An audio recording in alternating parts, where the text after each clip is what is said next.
We're right now up on a commercial property in North Fort Smith that got pummeled by 2-inch size, egg-sized hail that destroyed all of these roofs that are around here.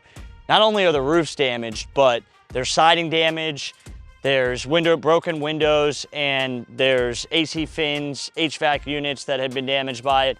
And really, you got 5, 6, 7, 8 trades that are here.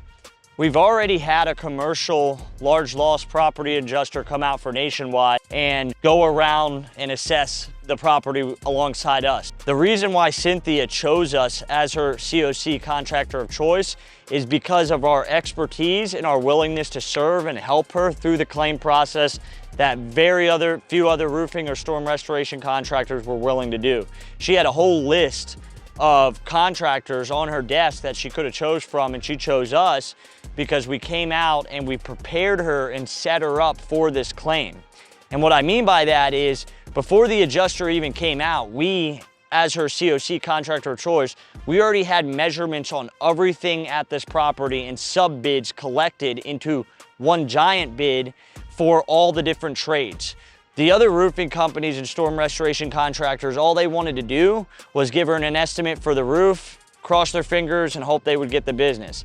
That is not the way to walk into what could potentially be $1 million storm restoration insurance process. You want to be prepared. And so we prepared her by giving her all those sub bids before the adjuster even came out, so we knew almost down to the penny what the insurance company should have paid so that they didn't come out and try to short her in the first place. In the end, we get the work because we're the most prepared out of all the contractors. So if you're a commercial property owner, call our office because we have the expertise, we have the resources, and we have the service-minded approach to this to be able to help you through your large loss and put your best foot forward so that you can get all the work done with it just being the deductible as an out-of-pocket expense investment, and we can put on a really high quality shingle and build the property back to its former condition and make it whole again.